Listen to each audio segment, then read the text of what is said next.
Bonsoir et merci de nous rejoindre pour faire le tour de l'actualité en Moselle. Voici les titres de ce jeudi 17 novembre.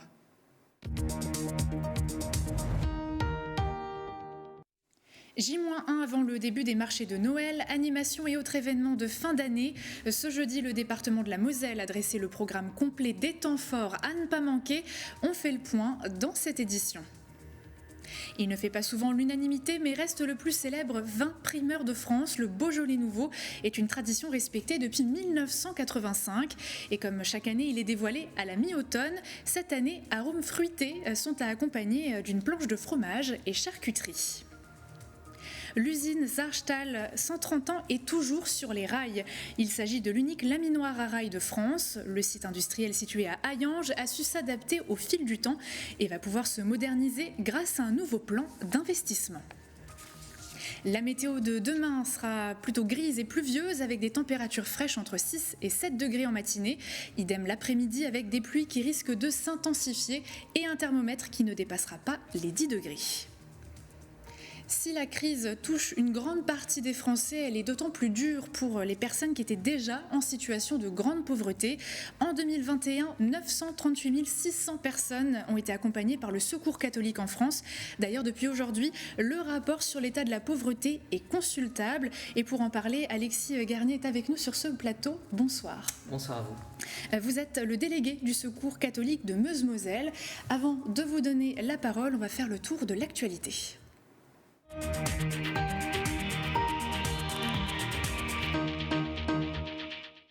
Vous l'avez entendu, ces derniers jours, de nombreuses annonces ont été faites dans le monde de l'éducation. Retour des maths dans le tronc commun pour les élèves de première, sécurité des établissements et fermeture potentielle de certains lycées énergivores. Emma Facchetti, bonsoir. Vous êtes en compagnie du recteur de l'Académie Nancy-Metz. Quel état des lieux peut-on faire concernant ces décisions ? Et ça va bouger au niveau des lycées mosellans. Et ce qu'on peut dire déjà, c'est que 3 ans après la réforme Blanquer, l'exécutif fait marche arrière puisque les maths redeviendront obligatoires dans le tronc commun des élèves de première dès la rentrée 2023. Alors les lycéens auront 1h30 d'enseignement par semaine à l'heure où on peine à recruter. Est-ce qu'il y aura suffisamment de professeurs à la rentrée ? Alors, en tout cas, nous nous employons à ce qu'il y ait un maximum de professeurs de mathématiques devant chaque élève dans le cadre de la rentrée. Il est effectivement important de rajouter 1h30 de mathématiques dans le second degré et en lycée, au-delà des spécialités qui nous permettent de poursuivre dans de très très bonnes conditions vers l'enseignement supérieur. Il y avait besoin effectivement d'un renforcement en mathématiques de façon plus générale pour l'ensemble de nos élèves, et c'est ce qui est proposé dans le cadre de cette rentrée prochaine. Alors il y a le président de la région Grand Est, Jean Rotner, qui a présenté mardi son plan de sûreté, et il y a 92 millions d'euros qui vont être débloqués pour un projet de sécurisation des lycées à base de vidéosurveillance. Donc il y a 15 établissements qui sont concernés pour la rentrée 2023 et tous les lycées seront aménagés avec cet équipement dès 2024. Pourquoi surveiller les lycéens ? Est-ce qu'ils sont si dangereux ? Alors non, c'est pas surveiller les lycéens, c'est s'assurer de la sécurité, donc bien-être de nos élèves et de nos personnels dans les établissements. Alors la région Grand Est a aussi étudié la possibilité de fermer certains lycées moins fréquentés pour faire des économies. Qui sont les lycées potentiellement concernés ? Est-ce qu'il faut s'inquiéter ? Alors la liste n'est pas arrêtée. Nous sommes en phase d'échange, de discussion avec le conseil régional. Le point de départ est légitime. C'est un enjeu en termes de sobriété énergétique. Il y a dans la région Grand Est un certain nombre d'établissements qui sont vraiment de véritables passoires énergétiques, et d'autre part, combiné à une diminution des effectifs, forcément cela questionne. Lorsque les décisions seront prises, il y aura bien entendu un accompagnement de notre part avec la région, de manière à ce que les choses se passent au mieux dans le cadre des regroupements nécessaires et des transferts de formation associés. Voilà, donc vous l'aurez compris, pour l'instant, aucune décision n'a été prise concernant la fermeture de ces lycées. Si ces décisions sont encore en suspens côté éducation, le programme des festivités de fin d'année est quant à lui bien ficelé en Moselle. Le département a dévoilé aujourd'hui les différents rendez-vous à ne pas manquer dès le 18 novembre. Sentier des Lanternes, marché de Noël et autres temps forts vous attendent. Aperçu de ces rendez-vous avec Colline L'Expert. Cette année encore, les festivités de Noël promettent d'être lumineuses en Moselle. Le désormais traditionnel Sentier des Lanternes brillera au Square Boufflers à Metz. Et pour émerveiller petits et grands, un mapping végétal apportera encore un peu plus de magie au milieu du parcours de 2000 lanternes. Pour en prendre plein les yeux, vous pourrez aussi sillonner la route des lanternes à Cirques-les-Bains, à Gondange, à Bitche ou encore aux Eaux d'Amnéville avec le festival Luminescence. L'objectif du département, faire rayonner la féerie de Noël dans toute la Moselle. C'est une idée qui a germé il y a 11 ans, d'inscrire la Moselle dans une démarche à la fois d'animation, à la fois de promotion, à la fois d'attractivité touristique. Et c'était d'amener avec le département les territoires de Moselle. Et on s'est engagé d'abord dans une animation de territoire afin qu'on puisse fixer à la fois les stratégies, les objectifs, les réalisations et qu'on les fasse évoluer ensuite pour arriver à une vraie dimension départementale, voire régionale, et avoir une dimension transfrontalière, et ensuite une dimension nationale. Cette dimension nationale des festivités de fin d'année passe notamment par une campagne de pub sur TF1 où les Noëls de Moselle sont à l'honneur. Autre événement incontournable, les marchés de Noël. Les chalets seront implantés dans le Saulnois, à Creutzwald, à Gondange, Cirques-les-Bains, mais aussi à Metz. Place de la République, le chalet Qualité Moselle mettra en valeur les talents locaux comme la verrerie de Meisenthal, la cristallerie Leraire ou encore le groupe Alizé, fabricant de puzzles. C'est tout cela que l'on veut montrer à nos territoires, à nos Mosellans, parce que l'objectif c'est aussi de rendre les Mosellans fiers de leur territoire. Et cela, c'est ce prestige que l'on veut développer avec un moment où on est peut-être un peu plus attentif à ces saveurs, à ces odeurs, à ces mets, à cette gastronomie qui représente les festivités de Noël. Et c'est en amenant avec nous tout ce savoir-faire qu'on réussira le pari de Noël de Moselle au service du tourisme et de l'attractivité du territoire. Le détail complet du programme bien chargé des Noëls de Moselle est à retrouver sur le site Moselle sans limite. Et je vous rappelle bien sûr que vous pourrez acheter la nouvelle boule de Meisenthal Extra dans de nombreux points de vente, notamment les marchés de Noël. Vous l'avez peut-être vu passer, la campagne de communication Metz c'est mieux, la Moselle c'est mieux pour promouvoir la destination étudiante. Une idée de campagne proposée par le département et l'Eurométropole de Metz au travers de leur agence Inspire Metz et Moselle Attractivité. Cette publicité vient de gagner le prix de la catégorie Attractivité et Marketing Territorial du Grand Prix Capcom 2022, sûrement parce qu'elle a été créée avec un ton décalé et humoristique pour cibler les jeunes. Pour la suite, eh bien, comme toujours, il est porté sur des arômes de fruits, décriés, mais toujours fêtés. Le Beaujolais nouveau débarque dans les caves et sur les tables dès ce jeudi. S'il ne fait pas l'unanimité, il reste le plus célèbre des vins primeurs depuis 1985. L'occasion de se retrouver dans la bonne humeur autour d'une planche de fromage et de charcuterie. C'est un reportage de Fanny Bragard. Et paf! Ah, ça s'appelle toujours, ça ouvre l'appétit comme on dit. Souvent critiqué mais toujours dégusté, le Beaujolais nouveau délie les langues chaque 3e jeudi de novembre. Ça c'est très bon. Victime d'une politique quantitative à la fin du XXe siècle, ce vin primeur se refait depuis une santé et une réputation. Le Gamay c'est un cépage bâtard mais un cépage qui est passionnant, qui peut revêtir plein d'expressions. On n'a pas la noblesse du pinot noir chez son voisin bourguignon, mais c'est au contraire un vin qui peut être croquant, gourmand, sur le fruit, qui transmet quand même bien le terroir aussi. Comme tout nectar alcoolisé, le Beaujolais doit se consommer avec modération, mais chaque nouveau millésime demeure une invitation au partage. C'est vraiment une tradition française, avec de la charcuterie, avec de la convivialité. C'est exactement tout ce qu'il faut pour passer une bonne soirée. Star du jour, le Beaujolais nouveau représente près de 3 ventes sur 4 chez ce caviste. Mise à l'honneur toute la soirée, ce vin polyvalent et convivial peut aussi se déguster dans quelques années. On est sur un beau millésime, c'est chaud, c'est mûr, très agréable. On a un vin qui est prêt à boire en fait et qui a un potentiel de garde entre 5 et 10 ans.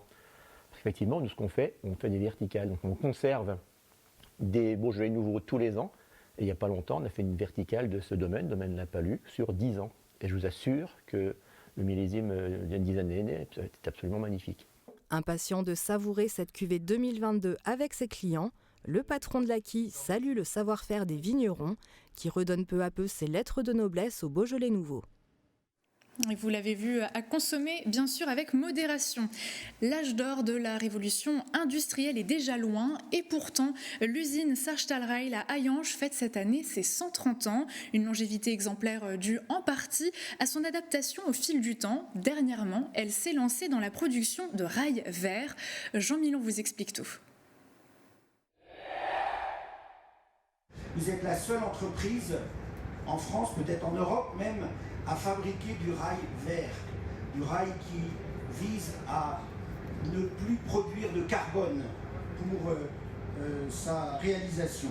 Elle est un peu le symbole du renouveau industriel, car c'est sous une bannière verte que Sarstahlreil a décidé de célébrer son 130e anniversaire. C'est quand même incroyable lorsqu'on a le souvenir des hauts fourneaux, lorsqu'on voit le feu dans ces entreprises sidérurgiques, d'imaginer que la sidérurgie est à la pointe de la reconversion écologique et énergétique. Modernisation possible, notamment grâce au rachat du site l'été dernier par le géant allemand.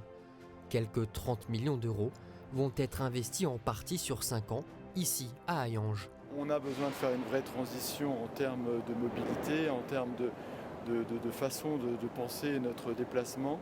Et donc aujourd'hui, le rail est très clairement s'inscrit dans cette démarche d'un monde qui a besoin d'être plus vert, d'un monde qui a besoin d'être moins carboné. Concrètement, la matière première utilisée vient désormais de rails usagés ou de ferraille issus du bâtiment ou de carcasses automobiles. On est capable de produire pratiquement 90% de notre 90-95% de notre production sur du rail décarboné.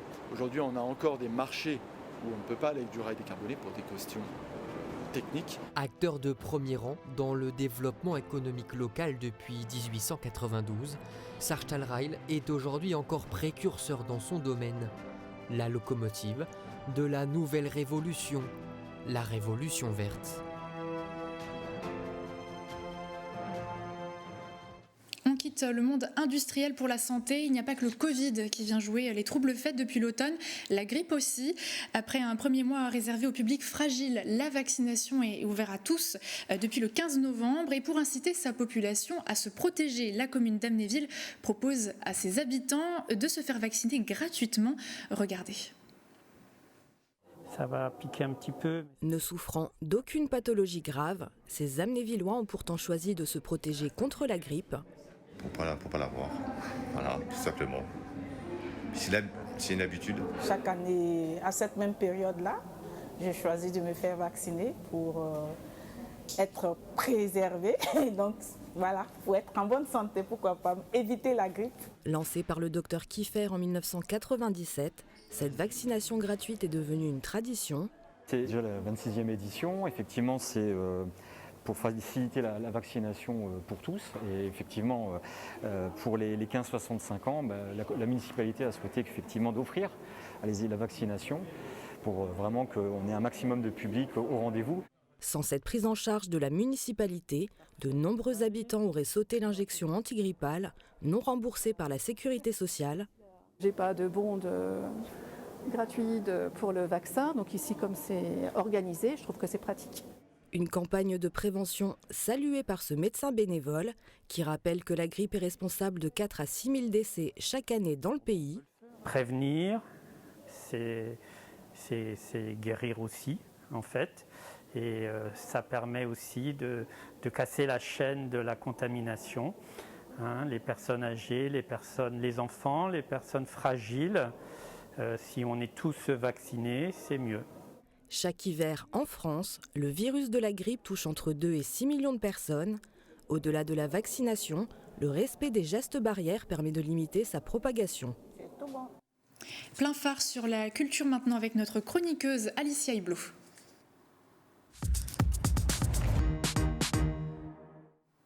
Bonsoir Alicia. Bonsoir Euranie. Alors pour commencer, vous nous invitez à prendre un grand bain de théâtre. Oui, avec la 6e édition de Théâtre au Quai qui se déroule jusqu'à dimanche au Centre culturel Le Quai, au Sablon, à Metz. 8 pièces sont proposées par des compagnies amateurs. Alors attention, amateurs, mais qui n'ont rien à envier aux plus grands et qui vont proposer des spectacles détonnants et pour tous les goûts. Vous allez pouvoir réfléchir sur le monde avec la fable écologique, sonore et olfactive L'homme qui plantait des arbres, d'après Jean Giono. Vous allez rire en redécouvrant La Biche, mise en scène par la compagnie Les Complices. Également vivre un échange entre Albert Einstein et un vagabond. Un échange qui est adapté en fait de la trahison d'Einstein que l'on doit à Éric Emmanuel Schmitt. Bref, vous allez passer un bon moment. Rendez-vous au Centre socioculturel Le Quai au Sablon. Ça sera donc tous les soirs jusqu'à dimanche. On reste sur les planches pour nous payer une bonne tranche d'humour avec Nora Hamzaoui. Elle est de passage au Casino 2000 de Mondorf-les-Bains. Oui, Nora Hamzaoui, que l'on adore, on la connaît en tant que comédienne, on l'apprécie également pour ses chroniques sur France Inter, mais également, on l'aime quand elle monte sur scène, notamment quand elle passe, au crible les névroses des trentenaires. Ça va vous parler, je pense, Uranie. Avec elle, tout y passe, la maternité, les crises de couple, l'épanouissement social et culturel, mais également Instagram et ses ravages, comme ici. Son maillot de bain, ça ne rentre nulle part dans la peau. Ça ne rentre pas dans la peau. Il est posé délicatement sur son cul, le maillot de bain. Il est posé comme ça, il n'y a rien qui dépasse. On dirait un petit nappage. De toute façon, son cul, on dirait un dessert. Donc, comme ça, c'est fait. Mais non, mais même moi, j'ai envie de lui bouffer le cul. Donc, c'est insupportable. Et là, avec son cul, là, et son petit dessert au bout du cul, là, elle est là cambrée en l'air. Non, mais la meuf, en plus, aucune gravité, rien. Parce que toi, en l'air, t'as un sein qui part là-bas, une joue là-bas, tu vois. Elle, il n'y a rien qui bouge. Et elle monte son cul à côté un petit livre. Je monte mon cul, mais je lis Une vie de Simone Veil. Je n'en peux plus de cette meuf. Voilà, Nora Hamzaoui n'a pas sa langue dans sa poche, elle y va, vous avez vu, elle a un sacré débit. Elle va donc croquer les trentenaires. Si vous voulez la retrouver, ça sera le 24 novembre au Casino 2000 de Mondorf-les-Bains. Ça me donne l'occasion de vous dire que le spectacle est à 20h et que si vous voulez croquer, manger un petit bout juste avant, 3 restaurants sont disponibles. Et ça me donne encore l'occasion de vous rappeler que Thierry Corona, le restaurateur, en tout cas, je vais trouver la bonne formule, en tout cas, il est dans le restaurant Les Roses et il a décroché le titre de meilleur sommelier de l'année 2023 par le prestigieux guide Goemio. Je vais y arriver, ça vaut le coup. Et on termine cette rubrique culturelle avec un spectacle, cette fois-ci à destination de la jeunesse, qui s'intitule La montagne magique et l'arrivée des machines. Un spectacle familial dès 3 ans dans lequel des oiseaux, des abeilles, des ours vont s'unir pour affronter les machines venues perturber leur équilibre. Alors vous l'aurez compris, c'est un spectacle ici dans lequel il est question de préservation de la planète. Et ce qu'il y a d'original, et vous voyez sur ces images, c'est qu'on va entendre en live la musique bricolée d'Emmanuel Mailly. Et puis en parallèle, un film va se dérouler sous nos yeux à partir des illustrations originales manipulées par Élie Blanchard. C'est une sorte de ciné-concert, en somme, expérimental et poétique pour les petits et pour les grands également. C'est au Gueulard Plus de Nilvange, samedi 19 novembre à 17h. Merci beaucoup Alicia, on vous retrouve la semaine prochaine pour une nouvelle boîte à malice aussi dans laquelle vous parlerez notamment de la 25e édition du festival Le Réel en Vue à Thionville. Exactement, merci. Redonner de la dignité aux plus précaires, c'est la mission du Secours populaire. Alors pour aider les personnes en difficulté, l'association a ouvert mercredi 9 novembre une épicerie libre-service à Metz. Chaque jour, plus de 100 familles choisissent elles-mêmes des produits dont elles ont envie et besoin. Reportage. Du pois chiche ? Oui. Voilà. Champignons ? Conserves, produits secs, fruits frais, produits d'hygiène. On y trouve des articles comme dans n'importe quelle supérette. On essaye toujours d'avoir les produits adaptés à tout âge, pour les bébés, pour les enfants, pour tout le monde. Dans cet espace de 80 mètres carrés, les personnes en difficulté sont aiguillées. On fait comme vous voulez. Oui. Non, moitié-moitié. Moitié-moitié ? Ok, on fait ça. Les clients choisissent eux-mêmes ce dont ils ont besoin en fonction de leur quota de points journaliers, basé sur leur situation financière et familiale. C'est plaisant et c'est intéressant. C'est comme si on faisait le marché et c'est valorisant, je pense. C'est vraiment cette disposition, je la préfère, celle-là. Donner du choix et créer du lien entre les bénévoles et les familles. Je me souviens la dernière fois où j'étais un peu malade. C'était compliqué. Ouais. Mais il faut dire, je peux vous aider. Une méthode qui permet de redonner de l'autonomie aux personnes précaires. C'est pas un guichet, on n'est pas là juste pour donner de la nourriture, on est là pour les aider et puis éventuellement pour les aider à relever la tête, à s'en sortir et à relever la tête. Donc c'est ce dialogue qui est intéressant, ce lien qui est intéressant. Souvent les personnes, au bout d'un moment, elles commencent à parler de leur famille, de leurs enfants, certaines deviennent bénévoles dans l'association. Donc ça crée du lien et puis ça crée une envie. Plus de 100 familles viennent chaque après-midi faire leurs courses dans cette épicerie en libre service. Et ce jeudi, le nouveau rapport sur la pauvreté en France a été dévoilé. On en parle avec notre invité du jour.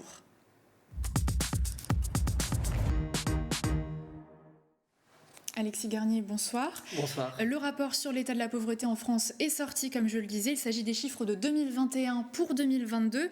Il n'est même pas question de pouvoir d'achat dans ce rapport-là, mais de pouvoir de vivre. Est-ce qu'on pourrait déjà peut-être faire une première analyse, un état des lieux, un petit peu plus particulièrement sur la Moselle? Alors vous parlez de pouvoir de vivre, on pourrait même parler de pouvoir de survivre. En tout cas, ce qui est commun à la Moselle et au reste de la France, c'est l'extrême pauvreté des personnes qui frappent à la porte du Secours catholique, puisque en fait, quand on regarde les chiffres de nos statistiques en Moselle, on s'aperçoit que 2/3 des personnes qui viennent dans notre association ont autour de 540, on dit que notre niveau médian c'est 548 € par personne, et donc en fait on s'aperçoit que c'est extrêmement difficile de s'en sortir, et que ce qu'on constate partout en France, on le constate évidemment dans nos 42 équipes locales ici, avec nos 800 bénévoles en Moselle, et la situation est vraiment terriblement difficile. D'autant plus que ce qui ressort de ces études statistiques, c'est que les dépenses contraintes et la part de ces dépenses contraintes dans le budget de ces ménages, elle est de l'ordre de 60%, quand pour le reste de la France, elle est autour de 30%. On s'aperçoit que c'est extrêmement difficile parce que vous devez payer votre loyer, vos charges, le gaz, l'eau, l'électricité, et le reste à vivre va être très faible. En fait, on s'aperçoit qu'il est autour de 5 € par jour et par personne. Donc on voit combien nos associations sont importantes. On vient de voir à l'instant l'importance de la mise en place par le Secours populaire à Metz, et on peut que s'en réjouir, d'autant plus que ce genre de service, je trouve, va vraiment dans le bon sens, parce qu'il est extrêmement important de respecter la dignité des personnes, leur permettre de choisir, c'est vraiment important. Donc avoir une sorte de commerce comme les autres, comme tout le monde, c'est absolument ce à quoi on aspire au Secours catholique. Alors, est-ce qu'il y a plus de demandes depuis ces dernières années avec les facteurs aggravants qu'on connaît, notamment l'épidémie? Est-ce qu'il y a plus de demandes, et quels sont les profils que vous avez parmi les bénéficiaires ou les demandeurs? Sur l'année 2021, ce sur quoi porte le rapport statistique pour la Moselle, on a rencontré 5341 situations de pauvreté. Ça représente à peu près 13 000 personnes, puisque derrière chaque ménage, il y a aussi des enfants, il y a un couple. En tout cas, les familles représentent à peu près 50% du public que l'on reçoit. Mais quelque chose de particulier en Moselle, c'est la part très importante et de plus en plus importante depuis notamment la crise du Covid 2019, c'est qu'en 2020, 2021 et en 2022, la part des mères seules et des femmes seules a beaucoup augmenté. Sur l'ensemble de la France, la part des femmes seules est de l'ordre de 25%, elle est de l'ordre de 31% pour nous en Moselle. Donc il y a une spécificité chez nous encore plus importante qu'ailleurs, et donc qui nous inquiète beaucoup. En fait, ces personnes, elles ont été moins aidées que d'autres. Quand vous êtes dans une famille, il y a des aides exceptionnelles. La CAF a beaucoup aidé. Vous parlez d'aide, on sait qu'il y a eu l'augmentation des minima sociaux d'à peu près 4%, d'autres aides allouées exceptionnellement par l'État. Est-ce que c'est suffisant, pas suffisant, réaliste ou pas réaliste? Alors effectivement, en milieu d'année 2022, il y a eu cette augmentation de 4% des minima sociaux. On sait qu'à la même période, on mesurait l'inflation qui était de l'ordre de 6,5%. Cette inflation continue à grimper et pose de graves difficultés, tant pour la mobilité des personnes, parce que quand vous devez faire le plein de votre voiture, eh bien, ça pèse énormément sur le budget. Mais on sait que les prix de l'alimentation ont également augmenté. Et puis, on parlait de tout à l'heure des charges contraintes. Eh bien, les factures de gaz et d'électricité sont énormes dans le budget des ménages. On disait que ces dépenses contraintes contrainte était plus de 60%, donc le reste à vivre se réduit et on ne sait pas où on va, donc on est très inquiet. Donc le Secours catholique a très envie qu'on prenne vraiment très au sérieux la situation gravissime de ces personnes et donc que l'on voit avec les pouvoirs publics. C'est aussi une mission du Secours catholique que d'essayer de dire que des mesures doivent être prises dans l'urgence. Merci beaucoup pour cette analyse qui est assez succincte. Forcément, on imagine qu'il y a encore beaucoup de choses à dire. Il faut rappeler que vivre dans la pauvreté, ce n'est pas un choix ni une fatalité. Merci à vous d'être venu sur notre plateau pour en parler. À bientôt. Merci à vous. C'était Sur le feu depuis quelque temps, un livre de recettes équilibrées co-réalisé par le chef étoilé Mathieu Otto et le coach sportif sarregueminois Pierre Crémer. Cook & Coach est donc sorti officiellement samedi dernier avec en prime une séance de dédicace proposée au cœur de Cora à Sarreguemines. Pour découvrir et tester les recettes saines et sportives, rendez-vous sur le site de Pierre Crémer, pkcoaching.net, où vous pourrez précommander l'ouvrage qui a été victime de son succès. Une belle idée de cadeau pour Noël et qui permettra en plus de rester en forme. Pour la suite de votre soirée sur Moselle TV, il sera question de football. Découvrez dans quelques minutes un nouveau numéro de Graouli Mag. Très belle soirée et à demain.